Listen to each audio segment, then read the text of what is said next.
Hello and welcome to Pathfinder civil service academy. अभी कल 19 मई को दी हिंदू पेपर में एक आर्टिकल आया हुआ है, अनलर्नड लेसन्स।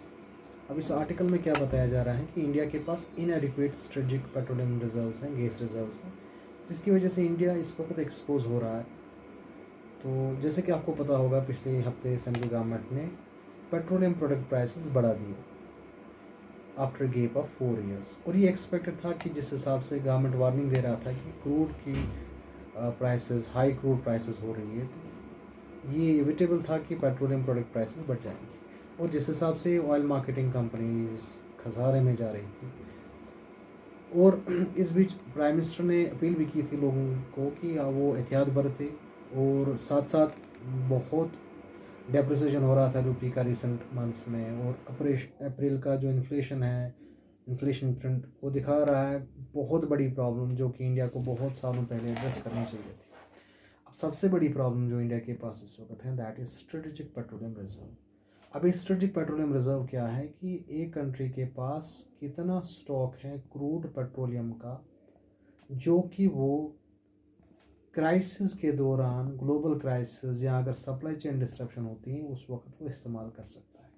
इस वक्त इंडिया के पास है just 36.7 million to 39 million barrels.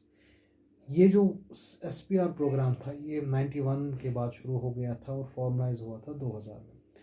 अगर हम आज की बात करें तो इस वक्त इंडिया के पास सिर्फ 7 दिन का कंजप्शन डिमांड है, ये एज पर SPR, जिसके बेसिस पे हम डेली कंजप्शन जो हमारा है that is 5.5 million barrels per day.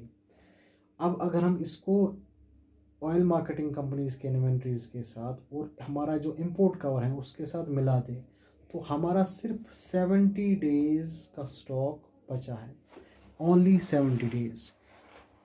हालांकि over the years India has emerged as world's third largest automobile market. क्योंकि हम ऑटोमोबाइल मार्केट हैं थर्ड लार्जेस्ट, तो हमारी consumption requirement with respect to the petroleum, crude petroleum ज़्यादा है। अब अगर हम उसको USA और चाइना के साथ कंपेयर करें, जो कि first and second largest automobile markets हैं, तो हमारी जो स्केल ऑफ वल्नरेबिलिटी है बहुत ज़्यादा हाई है। दूसरी चीज़, अगर हम US की बात करें, US ने अपना SPR शुरू किया, बिल्ड किया जस्ट आफ्टर 1973, और किस पे बिल्ड किया, at around 714 million barrels, which is 18 times larger than India's. China ने भी 900 million barrels, that is even larger. USA के पास इस वक्त 400 मिलियन बैरल्स हैं, 400 मिलियन बैरल्स। हमारे पास हैं 39 मिलियन बैरल्स। सो डिफरेंस आप खुद दे सकते हैं। और इसके बेसिस पे currently in its reserve, it will provide it roughly 20 days of consumption. But the country has emerged as the world's largest oil producer in the past 10 years, with an output of about 13 million barrel per day and a commercial system wide inventory pushing it about 90-day mark. जिस हिसाब से produce कर रहा है oil, और इनके पास जो इस वक्त रिजर्व है 400 मिलियन बैरल्स, अगर हम इनको कंबाइन करें तो इनके पास 90 डेज़ की स्टॉक है, हमारे पास सिर्फ 70 डेज़ की स्टॉक है। और same applies with China, China के पास भी ऑलमोस्ट यही है।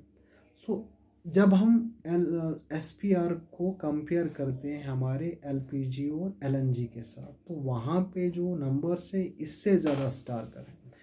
तो कैसे? इंडिया के पास इस वक्त 1.4 lakh ton of LPG storage है, और हमारा इस वक्त डेली कंजप्शन जो है 80,000 टन है। As for LNG, India largely relies on stocks at regasification facilities, चाहे वो पेट्रोनेट का हो या BPCL का हो। हमारे पास अंडरग्राउंड स्टोरेज है ही नहीं, which is vital to produce fertilisers. हालांकि दोनों USA और चाइना ने हैविली इन्वेस्ट किया है अंडरग्राउंड LNG स्टोरेज।